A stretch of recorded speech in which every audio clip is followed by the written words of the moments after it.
On a cool morning, with sunlight gently filtering through tall trees, and a sky as clear as a vast, cloudless canvas, James Matthews, a man who had spent nearly his entire life in the military, strolled along the stone-paved paths of an upscale, newly developed neighborhood.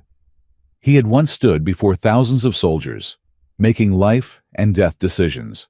But now, in retirement, James faced a different reality.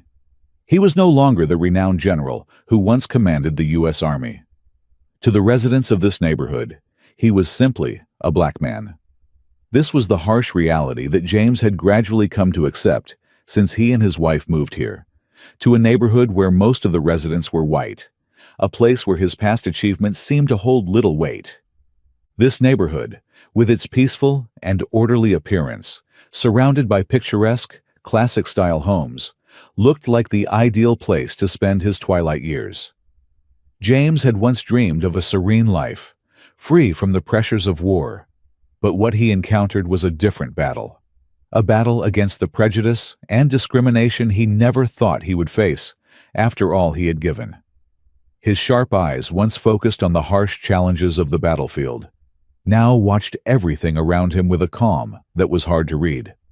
But inside, he couldn't shake the unease that came with the strange looks he received as he passed by. Every morning, James took a walk to clear his mind, a habit he had formed over the years. He had been through so much in his life, from brutal battles to tense negotiations, but perhaps it was this quiet confrontation with racism that truly stirred his soul. The subtle glances, the empty but polite smiles, all left a mark on him.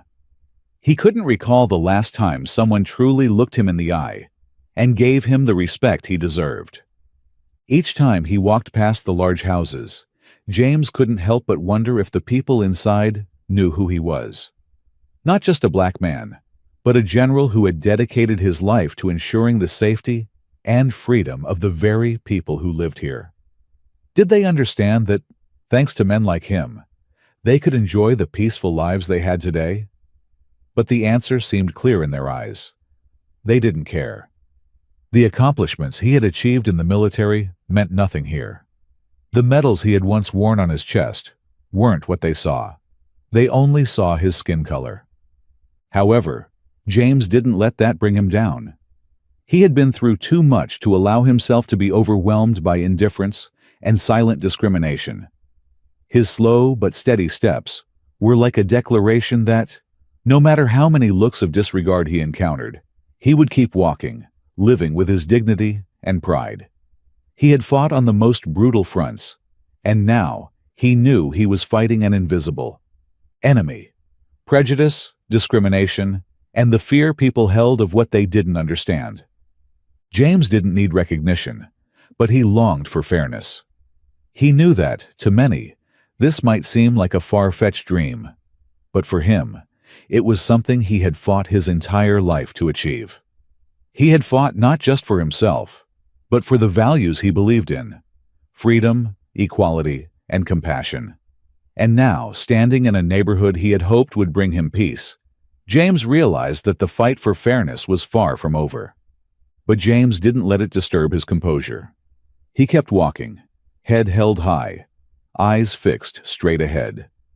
Life had taught him that what truly mattered wasn't what others thought, but how one faced every challenge.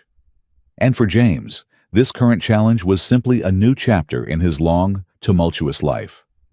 As James walked past the small house with the vibrant garden at the end of the street, a youthful voice called out from behind the fence, "Hey, Mr. James, out for an early walk today, huh?" It was Michael, a young man from the neighborhood, familiar with the sight of James strolling through the streets every morning. James smiled and paused briefly before replying, "Good morning, Michael. Yep, I always start my day with a walk. And what about you? It's rare to see you up this early." Michael chuckled sheepishly and said, "I just thought I'd water the flowers a bit. But I always see you walking every day. It's admirable. You're in such great shape." James nodded, his eyes soft with affection as he looked at the young man. "Taking care of your health is important, especially as you get older. Plus, Walking helps me clear my mind and keeps me centered." Michael stepped closer, his eyes shining with respect. "Mr. James, I've always admired what you've done for our country. My mom told me so much about you, about your years of service, and how you fought to protect everyone's freedom. This neighborhood is lucky to have someone like you living here." James stood silent for a moment, feeling the sincerity in Michael's words. Although he wasn't one to seek praise, warmth filled his heart. "Thank you, Michael. But I was just doing my duty. Nothing more. Nothing less." Michael shook his head with a gentle smile. "You might say that, but not everyone could do what you've done. You're an inspiration to me, and so many others in this neighborhood." James returned the smile, not saying anything more. The brief conversation left him with a sense of peace. The admiration and respect from people like Michael reminded James that, no matter how challenging things might be right now, there were still those who valued and appreciated him. As James continued his walk, he couldn't help but contrast Michael's warm words with how the officer had treated him the day before. The young neighbor's admiration felt like a ray of light amidst the tension and injustice he was facing. But it also fueled his determination not to let that injustice break him. The road ahead was long and full of obstacles, but James knew he wasn't walking it alone. As James reached the corner of the street, a patrol car quietly followed behind him, unnoticed. The street was peaceful, with bright lights shining from the luxurious homes, but James felt no such peace inside. His mind lingered on the coldness of the neighbors, the judgmental stares, and the suspicion he had encountered since moving here. Yet, he remained calm, as years in the military had taught him to master his emotions. He wouldn't let disdainful looks or harsh words shake his resolve. Suddenly, the sound of a siren blared from behind. James turned around and saw a police officer approaching him. The officer was Matt Stevens, a tall man with a stern face and eyes that radiated authority. James had never seen him before, but he could sense the tension and hostility from the officer's gaze. Stevens, familiar with his daily patrols through the affluent neighborhood, immediately noticed James, a black man casually walking in a predominantly white area. Old societal prejudices surfaced in Stevens' mind.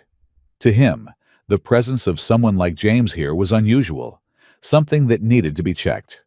Without a clear reason, Stevens decided to act. "Hey you! Stop!" Stevens commanded with authority.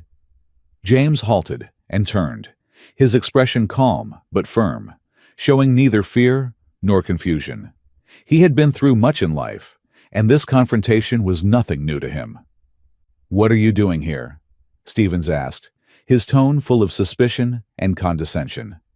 Meanwhile, James calmly faced the officer. He knew he had nothing to worry about, because he hadn't done anything wrong. "Just taking a walk, relaxing after a long day," he replied softly, yet confidently. "Show me your ID," Stevens demanded, without offering any specific reason. His order was a challenge, as if he wanted to control not only James's right to move freely, but also his spirit. James slowly opened his wallet and handed over his ID, without hesitation. He had lived long enough to know that restraint was the key in situations like this. However, James's cooperation didn't ease Stevens's suspicion. Instead of being satisfied, the officer became even more doubtful. Stevens flipped through James's ID as if searching for a minor mistake he could exploit. Finding nothing, Stevens began asking unreasonable questions. "Where do you live? How can someone like you afford to live here?" Stevens asked, his tone filled with racist doubt. Every word seemed to imply that a black man like James had no right to be in this area, let alone live here. James quietly answered each question calmly, showing no sign of anger or agitation. He knew who he was, and understood that losing his temper would only worsen the situation. "I live nearby. My family and I just moved here a few weeks ago. I'm simply walking, doing nothing wrong." Though Stevens couldn't find any legitimate reason to continue his interrogation, he didn't want to give up. In his mind, James's confidence and calm demeanor felt like a challenge to his authority. Stevens's eyes grew colder, and he stepped closer, his voice full of threat. "Who do you think you are, talking to me like that?" James took a deep breath, maintaining his composure. He knew the officer was trying to provoke him, hoping to make him angry to justify using force. But James had never let people like this control his emotions. "I have no intention of challenging you, officer. I'm simply answering your questions honestly," James said, his voice remaining calm and respectful. He knew that true power didn't lie in force or intimidation, but in holding on to one's dignity and restraint in the most difficult situations. The confrontation between James and Officer Stevens didn't end with the routine ID check. Even though James had provided all valid documentation and proved that he was legally residing in the neighborhood, the tension between the two remained thick. Frustration and simmering anger built up in Stevens as he struggled to comprehend why a black man could face him with such calmness and lack of fear. In Stevens' worldview, the authority of the police was a weapon that could subdue anyone, especially those from minority groups. But James, with his astonishing composure, neither showed fear nor displayed any sign of confusion in the face of Stevens' relentless questioning. Stevens saw no respect in James's eyes, no submission that he was accustomed to. Instead, he felt as if he were facing a silent challenge, a defiance of the power he thought he held. Stevens stepped closer, invading James's personal space, his cold and sharp eyes trying to break through James's calm demeanor. To Stevens, James's steadfastness and tranquility were an unforgivable insult. In Stevens' mind, James didn't belong in this neighborhood, an idea he couldn't shake. He felt belittled and disrespected by someone he believed had no right to be walking freely in this area. For Stevens, James's presence was an intrusion, an act of trespass, simply because of his skin color. The atmosphere grew heavier as Stevens pressed harder, searching for any reason to detain James, even though he knew there was no legitimate cause. The tension between them wasn't just about the law or the paperwork Stevens was trying to use as leverage. It was a clash of attitudes, one of oppressive authority versus self-control and dignity. "This neighborhood isn't for you," Stevens said coldly. "I think you know that, don't you?" James looked Stevens directly in the eyes, unwavering. He knew this was no longer about checking documents. This was about his dignity, about his right to walk freely as any ordinary citizen. And he decided he wouldn't let himself be drawn into anger or provoked by Stevens's hostility. "I'm walking in the neighborhood where I live," he responded calmly but firmly. "I haven't done anything wrong." Stevens couldn't handle it. He felt challenged by James's simple, confident reply. He couldn't understand why James wasn't nervous or unsettled by his intimidation. To Stevens, this was unacceptable. His entire world was built on control, and now he felt he was losing control in front of someone he thought should be afraid. A small crowd began to gather around the two, sensing the growing tension. Some people started taking out their phones, recording every word, every move. The presence of the onlookers only fueled Stevens's anger. He felt the pressure of their eyes, pushing him to assert his authority. He needed to show that he was in charge, and that James, the man he despised, would pay for his perceived defiance. Stevens's eyes hardened as he moved even closer, abandoning any pretense of maintaining a respectful distance. He snarled, "Who do you think you are, standing here challenging me?"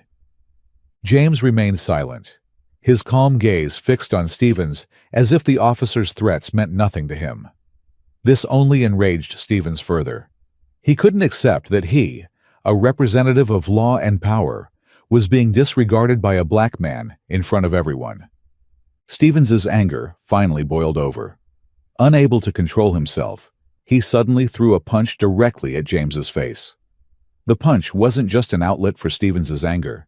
It carried with it all the prejudice, racism, and resentment that had been festering within him throughout the confrontation. James didn't have time to dodge. The blow landed hard on his face, causing him to stumble backward. An eerie silence blanketed the neighborhood for a few seconds. Not only was James stunned by the sudden escalation, but so was the crowd gathered around them. However, the shock didn't last long for Stevens. Regret seemed to flood him almost immediately. His hands still trembled from the violent act, and the cold, steady gaze of James only deepened Stevens' inner turmoil. Despite being struck, James maintained a calm expression, his stern eyes suggesting that he had expected this situation all along. He did not retaliate or step back. His resilient silence made the atmosphere even more tense. James didn't need to say a word. His composed demeanor was a powerful statement of defiance. He understood that any impulsive reaction would only worsen the situation. After years of military service, James had mastered the art of remaining calm in the face of adversity. In this moment, he was facing not just an injustice, but a psychological battle with Stevens. Stevens's punch didn't just hit James physically. It struck at his honor and career. The crowd around them began to react more strongly. What started as whispers grew into louder protests. "He just hit an innocent man! He's a cop! How can he do that?" These words didn't just increase the pressure on Stevens. They ignited the crowd's anger. Several people in the crowd had already started recording the incident on their phones. Within seconds of the punch, videos began circulating on social media. Local news outlets quickly picked up the story and shared it across major platforms. Hashtags like Geesh Police Brutality and Kiji Justice for James trended rapidly on Twitter and Facebook. What had started as a local incident was quickly becoming a national issue. As for Stevens, he felt like everything was spiraling out of control. His earlier anger and sense of authority as a police officer had completely vanished, replaced by fear and panic. Stevens began to realize he had made a grave mistake, one that wasn't just unethical, but also illegal. He tried to regain his composure, but the shouts of the crowd, the angry eyes fixed on him, made him feel increasingly isolated. Meanwhile, James stood firm, his steady gaze never wavering from Stevens, silently radiating resilience. There was no fear, no confusion, only confidence and the patience of a man who had weathered far worse in life. Slowly, the crowd began to understand that this was no ordinary man. "That's James! He's a former military officer!"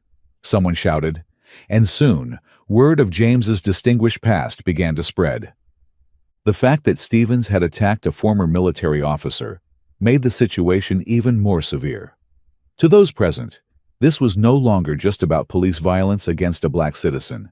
It was an assault on a man who had served and protected the very country they lived in.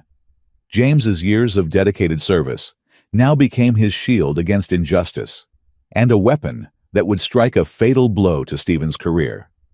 Now, Stevens found himself in the eye of the storm, every step weighed down by anxiety and dread. The crowd's eyes bore into him, full of anger and disappointment. Cries for justice echoed all around, and Stevens felt cornered, trapped with no way out. The career he had once taken pride in, built over years of service, was now on the brink of collapse. Any attempt at justification or defense seemed futile, as his actions had already been laid bare for too many to see. Videos of Stevens' attack spread rapidly, not just across social media, but on major news outlets and television broadcasts. The world's attention was now fixed on his story. A police officer assaulting an innocent black man, made even worse by the fact that the man was a former military officer. Stevens had become the central figure in heated conversations about racism and abuse of power, from sidewalk discussions to formal debates on national platforms. Stevens knew that any excuses he might offer would be useless. The images and videos were undeniable proof, and public outrage had reached its peak. He felt helpless in the face of the wave of criticism pouring in from every corner. The life he had once controlled was now spiraling completely out of his grasp. The racial prejudices he had carried throughout his life, The beliefs he had inherited from his upbringing were now turning against him, making him a symbol of everything society was condemning. Unlike Stevens's panic, James remained calm and collected. He didn't respond with rage or aggression. He knew that the truth had already spoken for itself. The assault he had endured wasn't just a personal attack. It was representative of the suffering many had endured for years under systemic injustice and discrimination. With his calmness and patience, James sent a powerful message to Stevens and society. Justice always aligns with the truth, and the fight for rights doesn't require violence, but can be achieved through resilience and courage. Stevens looked at James, the man he had struck just moments earlier. In James's calm eyes, he saw strength, not the strength of an enemy, but of a man who had weathered many hardships in life. Stevens began to realize that his life would never be the same. He wasn't just facing judgment from society, but also from himself. The racist beliefs he had long harbored, the misguided thoughts he had inherited, were now returning to destroy him. He couldn't deny it. He was wrong. Wrong in how he saw people, wrong in valuing someone based on their skin color and social status. Stevens realized that his punch wasn't just a momentary outburst, but the result of deeply ingrained racism that had shaped his worldview for years. The blow he had dealt James wasn't just physical. It was the manifestation of a flawed system that he had been part of. James didn't need to say anything more. His actions and demeanor had already served as a wake-up call for Stevens. Both men understood that this was no longer a personal conflict. It represented a larger struggle for justice, equality, and the dismantling of societal wrongs. James's silence only made the weight on Stevens' conscience heavier. He knew there was no excuse for what he had done, and there was no going back. All that remained was to face the consequences. Stevens felt the overwhelming wave crashing over him, pulling him into a whirlpool from which there was no escape. What had once been his pride was now reduced to rubble. He had lost the trust of the public, and perhaps the worst part was that he had lost trust in himself. But in that moment of despair, Stevens also realized that this was a turning point. He knew that if he was to seek redemption, if he truly wanted to change, it had to start from within. Redemption wouldn't come through mere apologies. It would require action. Stevens's life had completely changed, and he understood that rebuilding trust and earning forgiveness would be a long and difficult process. But one thing was clear to him. This was his chance at rebirth, to start anew. He would have to confront his past mistakes and find ways to make amends. The most important realization Stevens had was that change didn't come from fancy words or outward gestures, but from deep, internal transformation. As the distant wail of police sirens echoed and flashing lights reflected off the wet pavement, Stevens stood frozen, feeling as though everything around him was closing in. James remained where he was, silent and composed, even after being unjustly attacked. James's unwavering calm, without a single word of reproach, only made Stevens feel more suffocated. The punch, a punch filled with unjustified anger, now hung like a dark shadow over Stevens's mind. He knew that his life would never be the same after this moment. Stevens began to feel a fear he had never known before, the fear of facing the consequences of his actions. The crowd around him had quickly raised their phones, capturing every detail of the incident. Social media was already exploding with outrage and criticism. But what unsettled Stevens most wasn't the public backlash. It was the internal battle raging in his conscience. The prejudices he had carried with him for years, passed down from family, from society, from conversations with colleagues, now came into sharp focus. These weren't just abstract ideas. They had been deeply ingrained in his thoughts and actions, leading him to become the person he never thought he would be, the one inflicting pain. Stevens began to recall memories from his childhood. He remembered how his parents had taught him about the differences between races, how white people were seen as superior, and how black people, like James, were looked down upon. These beliefs, long thought buried, had silently corroded his thinking, leading him to make today's irrational decision. He asked himself, why had he stopped his car just because he saw a black man walking in this affluent neighborhood? Why had he felt threatened? Why had he felt his authority was being challenged simply by James's calm demeanor? These questions began to reveal a truth. It wasn't James who had done anything wrong. It was Stevens's flawed mindset that had led him down the path of violence. Regret began to swell within Stevens as he replayed his actions. From the threatening words, the way he viewed James as someone who didn't belong, to the anger-fueled punch, it all came from a dark place within. He had allowed prejudice and negative emotions to control him, resulting in his ruthless behavior. The sense of power that Stevens had once believed in, the self-satisfaction that came with thinking he could control any situation simply because of the badge on his chest, had now vanished. Stevens now stood there, not just facing the legal consequences of his actions, but also confronting his true self, a person whose mind had been tainted by deeply ingrained biases, turning him into a cruel figure. Stevens knew that the punch hadn't just struck James, it had also hit his conscience. He realized that he hadn't just hurt one man, but had also inflicted pain on an entire community, on a group of people who had spent decades fighting for the right to be treated fairly. The outburst of rage wasn't just an injustice against James, but a manifestation of a broader, deeply rooted system of racism that had permeated society. The pain Stevens felt was unlike anything he had experienced before. It wasn't the pain of a police officer facing the consequences of his job. It was the pain of a human being realizing he had been wrong. He knew that his life would never return to what it had been. The choices he made today would haunt him forever, and he would have to face himself every day, reliving this defining moment. Inside Stevens's mind, an internal dialogue began. He thought about what had led to his actions, about the wrong decisions shaped by his upbringing and the society around him. He wondered if there was a way to make amends, to undo the damage.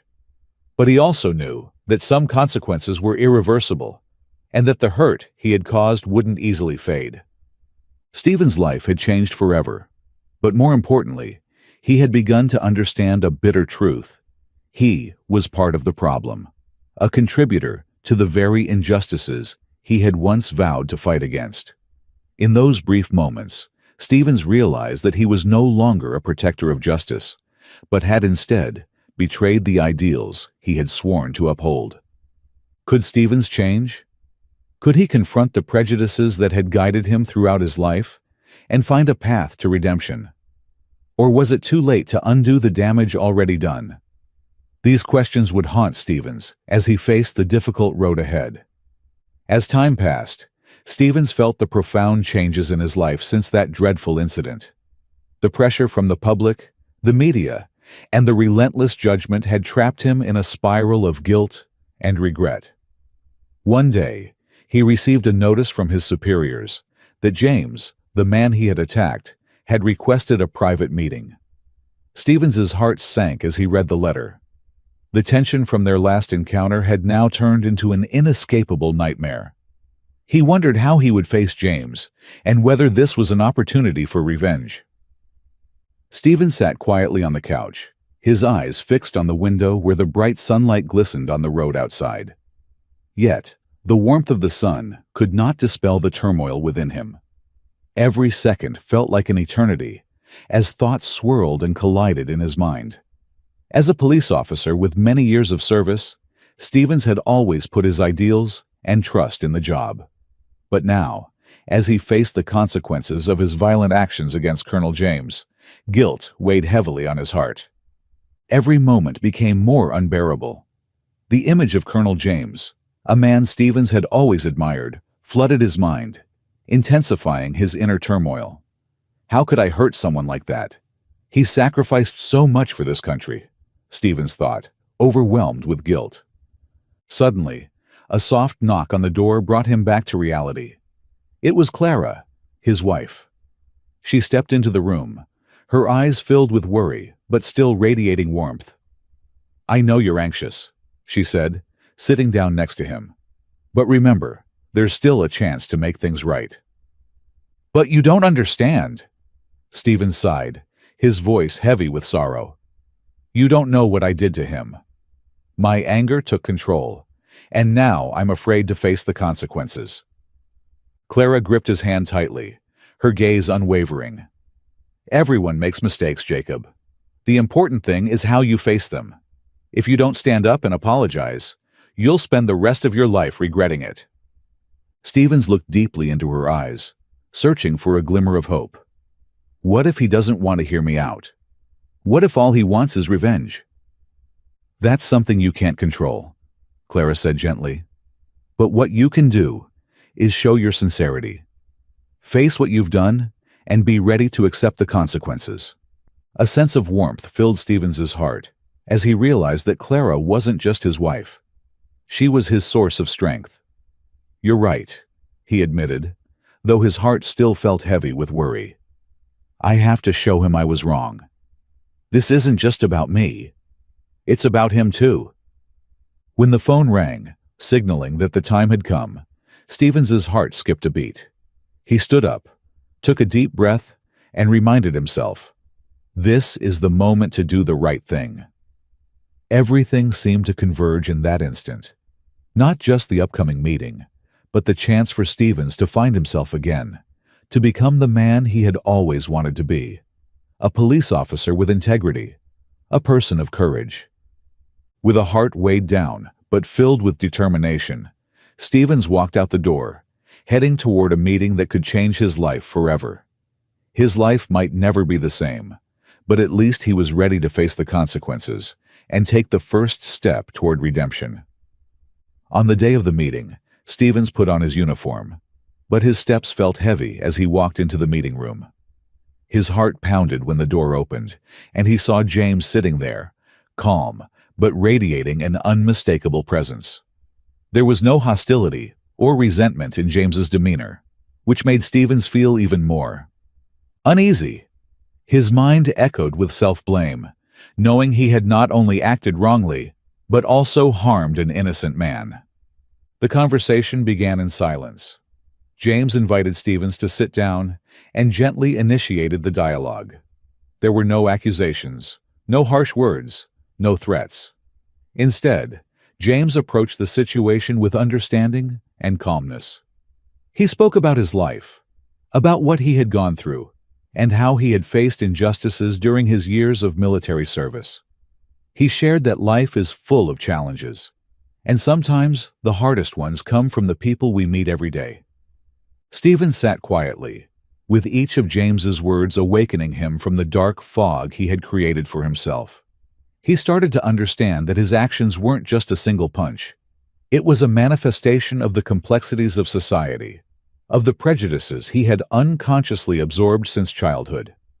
James didn't attack him with criticism, but instead emphasized the importance of understanding the systemic issues in society, issues that Stevens, like many others, was caught in. "Officer Stevens," James began in a steady voice, "I'm not here to demand punishment.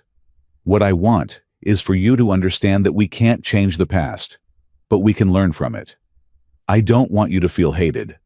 I want you to recognize that you have the opportunity to change." These words struck Stevens deeply. He felt ashamed of his thoughtlessness, but also sensed a glimmer of forgiveness. Stevens hadn't expected the man he hurt to treat him with such compassion. James wasn't only focused on personal change, but also on broader societal issues. He wanted Stevens to see that racism wasn't just an individual problem. It was a systemic issue that needed to be addressed. Stevens began to open up, admitting his mistakes and acknowledging that deep-seated prejudices had driven his actions.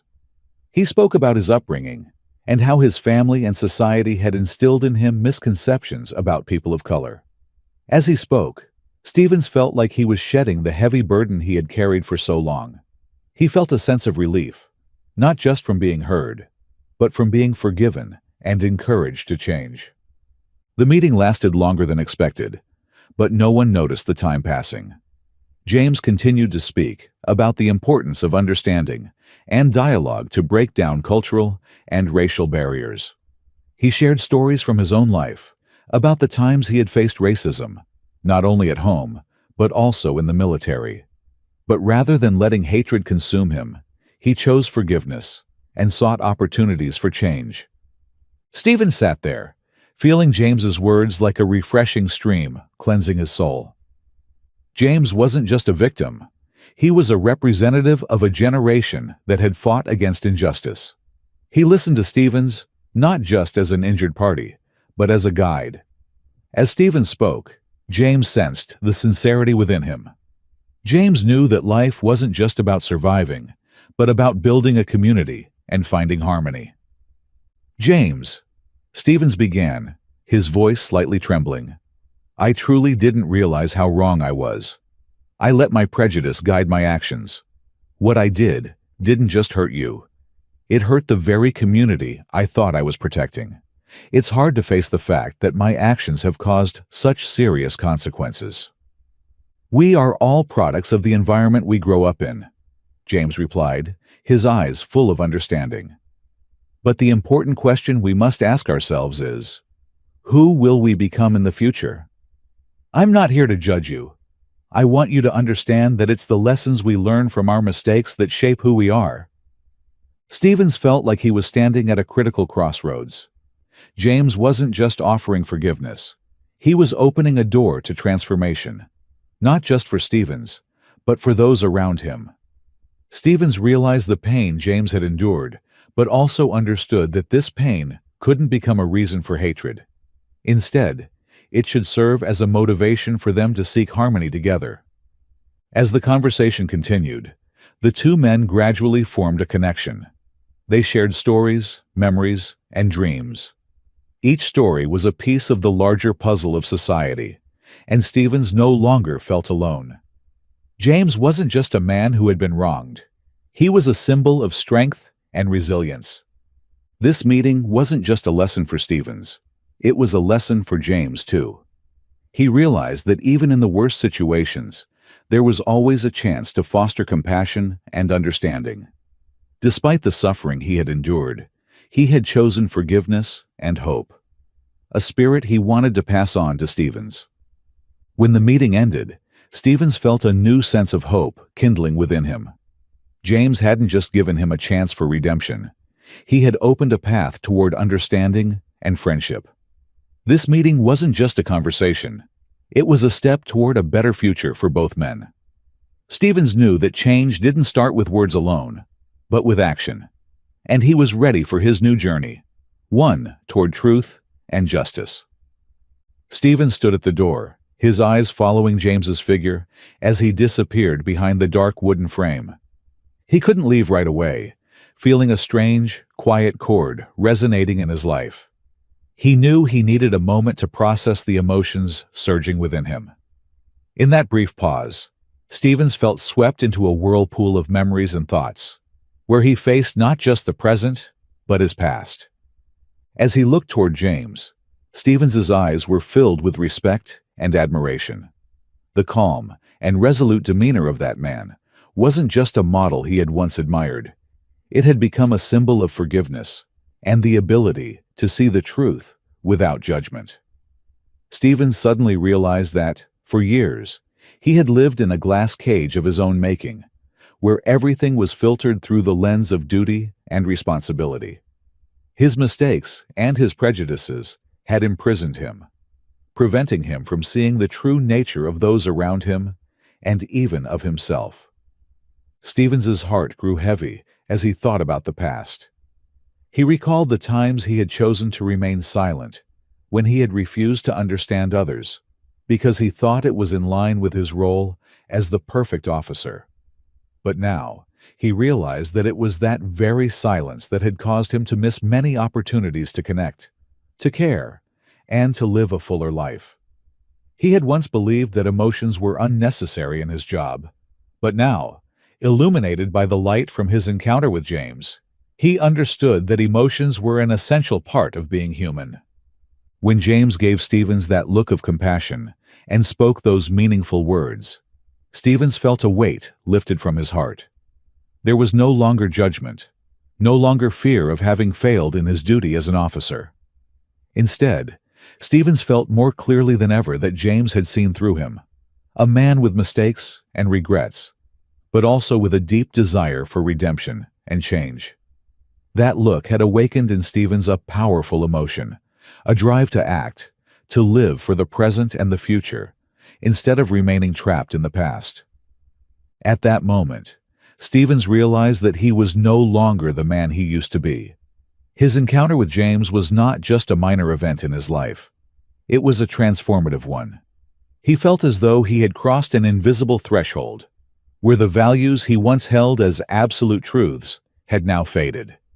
Instead, forgiveness, understanding, and empathy would be the principles that would guide him in the journey ahead. Stevens walked out of the meeting room with a heavy heart.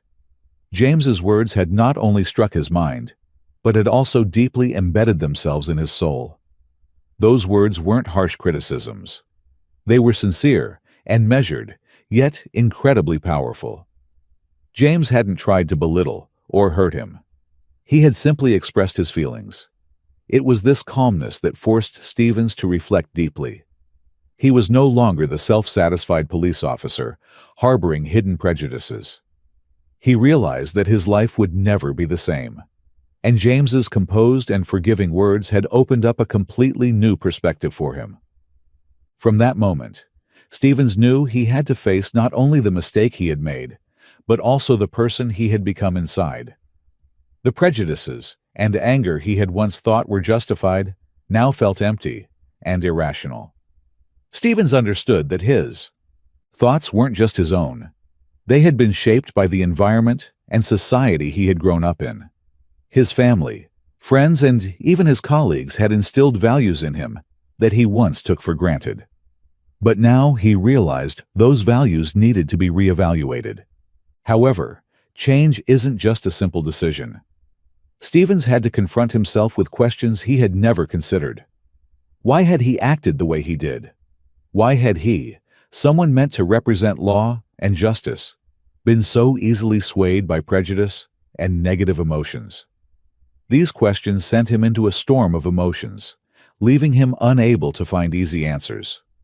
Stevens recognized that his journey toward change wouldn't stop at admitting his mistakes, but would require deep self-reflection and a shift in his mindset.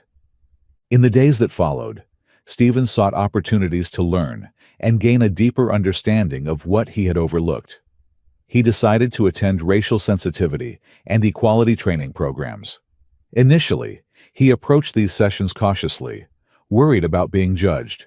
But as he listened to the stories of those who had been victims of discrimination, Stevens felt his heart stir. Each story and each pain touched him, making him realize that he needed to do more than just sit and listen. Stevens didn't stop at attending workshops. He began researching the history of racism and civil rights movements. The literature about the fight for equality opened up a new world for him, showing him that justice and equality hadn't always been properly enforced. What he had once thought he understood now seemed vague and incomplete. He realized that his actions hadn't only harmed James, but had also hurt a larger community. What drove Stevens' determination to change even further was the realization that he couldn't simply apologize and expect things to be forgiven. An apology was necessary, but it wasn't enough. Stevens understood that he needed to act to atone for his mistakes, and his actions weren't just to ease his conscience, but to contribute to a greater change in the community. He started volunteering and supporting organizations fighting for the rights of those who had faced discrimination. With each person he helped, Stevens felt that he was getting closer to redemption, not for others, but for himself. Yet Stevens' journey wasn't easy. There were times when he faced doubt from those around him. Many people didn't believe he could change. They thought he was simply trying to polish his image or avoid criticism. But Stevens didn't let those whispers affect him. He knew that real change had to come from within, and the most important thing was to live according to the values he had discovered. This journey wasn't about pleasing others, but about becoming the person he truly wanted to be. In addition, Stevens had to confront his former colleagues, some of whom had shared the same racist views. Not everyone supported his change. Some mocked him, calling him a traitor. But Stevens didn't back down. He knew that change wasn't always welcomed, and he was willing to endure the criticism to continue on the path he had chosen. Stevens also began to reflect on his role within the police system. He realized that it wasn't just him who needed to change, but the entire system needed reform. He started advocating for mandatory racial bias training for law enforcement officers to help them understand the issues they had previously overlooked. Stevens believed that only when the whole system changed could society truly move toward justice and equality. Thus, Stevens's journey wasn't just about personal redemption, but also about contributing to the broader effort for community change. He didn't know if he could ever completely transform, but he knew that every small step mattered. For Stevens, life was no longer about being content with what he had been, but about an ongoing process of growth and self-improvement. And he believed that, although the road ahead was long, he would keep moving forward, with the hope that he could do something meaningful, not just for himself, but for others as well. Stevens had spent a long time confronting himself, weighed down by the guilt that not only consumed his mind, but also left him feeling lost and confused. Each passing day had become a battle of inner turmoil as he tried to find ways to face the mistakes he had made. The guilt became a shadow that haunted him, never letting him go, no matter how much he tried to ignore or hide from it. But eventually, he understood that there was no choice left but to face himself and the community he had hurt. On the morning of the press conference, Stevens woke up with a heavy heart. The night before, he hadn't been able to sleep as thoughts and memories of the incident vividly played in his mind. Every time he closed his eyes, the image of James and the harm he had caused resurfaced, weighing his heart down. Stevens knew that today was not just an ordinary press conference. It was his only chance to publicly acknowledge his wrongdoings, seek redemption, and ask for forgiveness from the community.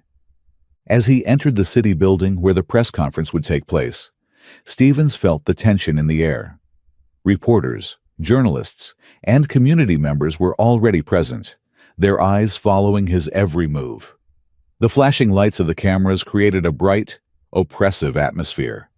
Stevens tried to maintain his composure, but deep inside, his heart raced. He understood that every word he spoke today wasn't just for James, but for everyone who had witnessed the incident and been hurt by his thoughtlessness. As Stevens stepped up to the podium, the tension in the room intensified. The air seemed to be still as he gripped the microphone. For a moment, all sound seemed to disappear, leaving only the sound of his breathing. He took a deep breath, trying to calm himself before beginning his speech. "Ladies and gentlemen," Stevens began, his voice steady but carrying the weight of conviction, "I stand before you today, not to defend my actions, but to admit my wrongdoings. I want to apologize for what happened. My actions did not just hurt Mr. James. They caused pain to this entire community." The opening words echoed through the silent room. Stevens paused, looking directly at the crowd, trying to connect with the eyes watching him. He could feel their attention, their expectations, and it made the weight on his shoulders even heavier. But he knew he couldn't stop now. He needed to continue, to face the difficult truths head-on. "The truth is, at that moment, I let my personal biases and fears guide my actions," Stevens continued, his voice beginning to crack with emotion. "I didn't realize that my actions were not only legally wrong, but morally wrong as well. I betrayed the trust of those I was meant to protect, and I know that no apology can easily repair the damage I've done." As he spoke these words, Stevens could feel the atmosphere in the room shift. The tension remained, but there was also a sense of listening, of understanding from the community. Each word he uttered felt like a small weight being lifted. though he knew this was only the beginning of a long and difficult road. Since that event, I've spent a lot of time reflecting on what happened, and on myself. Stevens continued, his voice lower now, filled with raw emotion. I've come to understand that racism, whether overt or subtle, is something I carried within me, without fully realizing it. I grew up in a society with skewed values, and that deeply influenced my thoughts and actions. But that will never excuse what I did. Stevens paused for a moment, taking a deep breath. His chest felt heavy with mixed emotions, regret, shame, and a faint glimmer of hope. He knew that admitting his wrongdoings was only the first step, and that the journey to redemption and rebuilding trust would be long and arduous. I understand that an apology isn't enough, Stevens said, his eyes filled with determination. I don't expect easy forgiveness, but I want to commit to you all that from this day forward. I will dedicate the rest of my life to learning and bettering myself. I won't just speak about change. I will act on it. I want you to see real changes in how I live and work. Stevens knew his words wouldn't immediately erase the harm he had caused, but he believed that his sincerity and determination could be the beginning of a positive change, not just for his own life, but for the community as well. As he stepped down from the podium, he felt a huge weight lift off his shoulders, but he also knew that his responsibility had only just begun. In the crowd, murmurs began to rise like small waves throughout the room. People whispered, exchanged glances, and lowered their heads, their emotions mixed. Some faces clearly showed they were moved by Stevens's sincere apology. A few had tears in their eyes, as though his words had touched something deep within them. They understood that this was the first time Stevens, a man who once held power, was facing the truth and expressing genuine remorse. However, not everyone in the crowd was moved. There were still those with cold, skeptical expressions. Their hard stares and tightly pursed lips said it all. They were not quick to forgive, unable to forget the pain and loss they had endured. The scars of injustice couldn't be erased by mere words, and Stevens understood that fully. He could sense the quiet tension spreading through the room. As the murmurs subsided, Stevens felt the heavy burden of responsibility settles back on his shoulders. He knew that words alone wouldn't suffice. Action was what truly mattered. The pressure to prove his sincerity through meaningful, concrete steps was unavoidable. No matter how hard he tried, there would always be those who would never forgive him. But Stevens didn't shy away from that reality. He accepted it, knowing that the journey to redemption wasn't just about making promises. It was about the long, challenging process ahead. My commitment is to become part of the positive change in this community, Stevens continued, his voice growing stronger, more resolute. He had regained his inner confidence. The words he spoke weren't just meant to convince others. They were promises to himself. I will participate in educational programs about equality, and I will support organizations that fight against racial discrimination. I know rebuilding trust isn't something that can be accomplished overnight, but I will persist. He emphasized each word, letting them sink into the minds of those listening. He knew that fulfilling these promises would require more than just a day or two. It might take a lifetime. Stevens lifted his gaze toward the crowd. In front of him were families, men, and women who had lost faith in the system he once represented.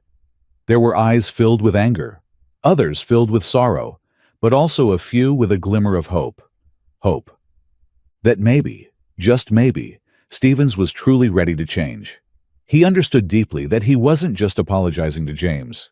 He was apologizing to an entire community that had suffered injustice and pain for so many years. I am deeply sorry, from the bottom of my heart, and I promise there will be no more actions like this from me or anyone under my authority, Stevens concluded, his voice clear, filled with sincerity.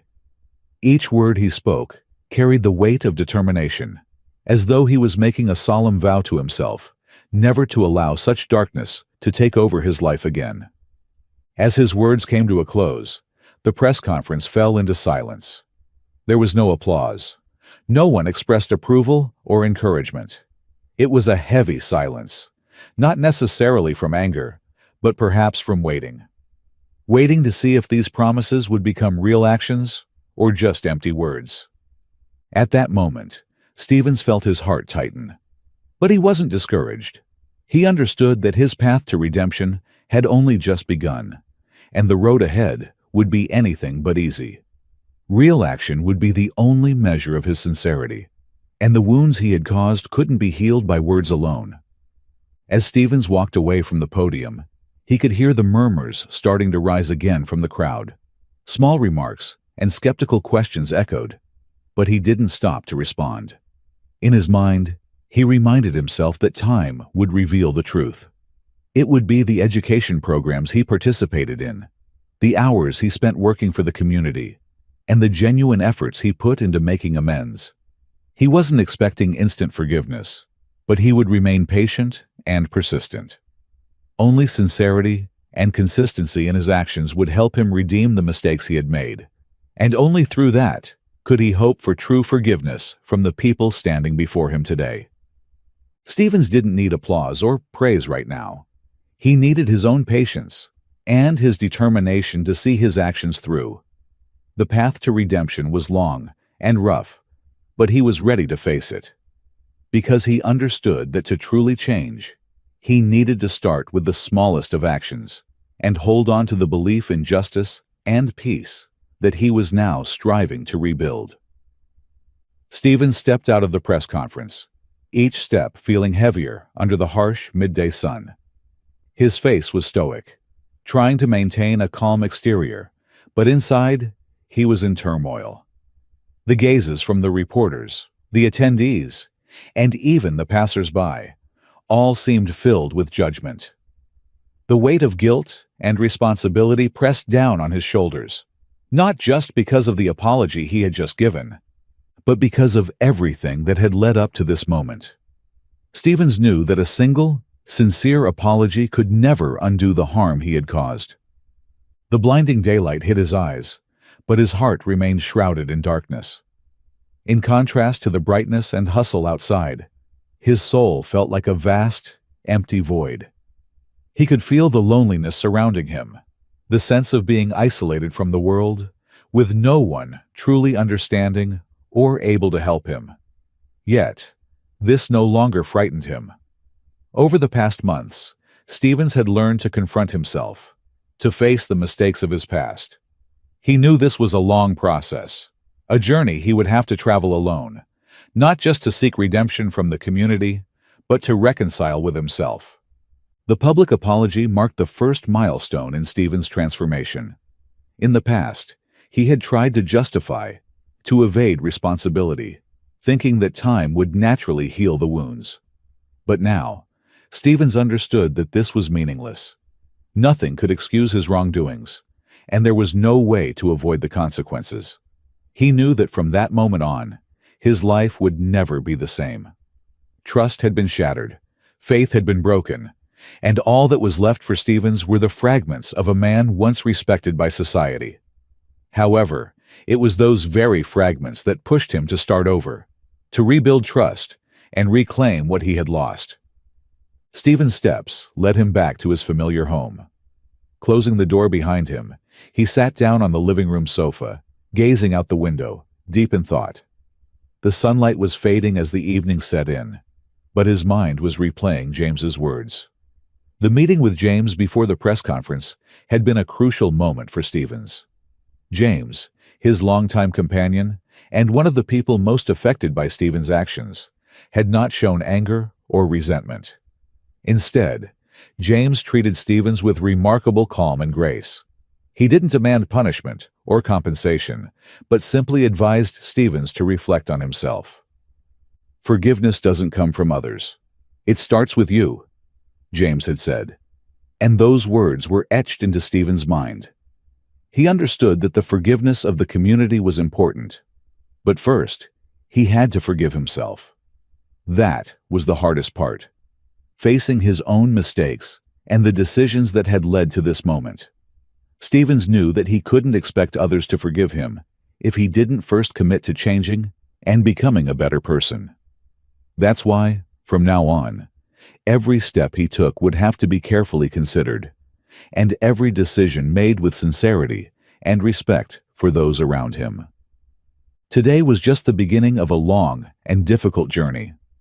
Stevens knew that he would face many challenges, hostile stares, and relentless judgment. But he was ready. He was no longer the man he once was, the one who easily shirked responsibility and avoided difficulties. Now he had changed, and that change didn't come from external pressures, but from deep within. Each day, Stevens began to engage in volunteer work, trying to rebuild relationships with those around him. He started learning from his own mistakes and facing the prejudices he hadn't even realized he held. It was a journey of self-reflection, as Stevens reviewed every action, every word that had hurt others without him knowing. He participated in courses on equality and inclusion and began meeting with representatives from the communities he had unintentionally alienated. These conversations, at times painful, slowly began to reshape Stevens' way of thinking. Not long after, Stevens decided to get involved in educational programs, sharing his story and the lessons he had learned. He stood before young people, the next generation, encouraging them never to repeat the mistakes he had made. "I can't change the past, but I can change the future," he told them, his eyes filled with determination. Though his journey was far from over, Stevens felt a sense of relief as he slowly witnessed a shift in how people treated him. While some still kept their distance and gave him cold stares, he noticed that others were beginning to listen to his story with more open hearts. Stevens understood that redemption wouldn't come instantly. It was a lifelong process, and every day he had to prove it through his actions. In the months that followed, Stevens continued to participate in community efforts. He met with and worked alongside local leaders, helping to build programs that aimed to reduce injustice and promote equality. He knew that redemption wasn't just about fixing personal mistakes, but contributing to the rebuilding of a fairer society. Each time he worked with people he had once hurt, Stevens felt a change growing inside him. He began to see his role more clearly in the fight against the systemic injustice he once hadn't recognized. Stevens realized that this journey wasn't just about seeking forgiveness, but also about rediscovering himself and redefining who he was. The lessons from James, the honest conversations with the community, had taught Stevens that true change didn't come from fancy words or outward gestures. It had to come from the heart. He had to change not just for himself, but to help others see the injustices society had created. In the end, as he looked back on his journey, Stevens knew that he had come a long way, but that there was still much work to be done. He understood that forgiveness and redemption weren't destinations, but ongoing processes. Despite the challenges, Stevens felt optimistic about the future. His encounter with James changed his life, and from that moment on, Stevens was determined to spend the rest of his life being a part of positive change. Stevens had come to understand that only through concrete actions, patience, and determination could he redeem his mistakes and rebuild trust.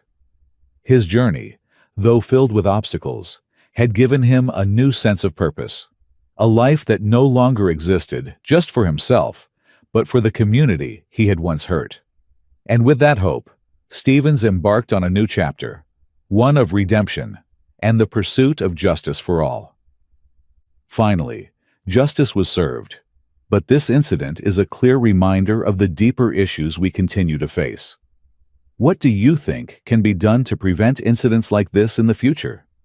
Share your thoughts in the comments. If you found this story thought-provoking, don't forget to like, share, and subscribe to our channel for more meaningful stories and discussions. Together, we can raise awareness and create change. See you next time.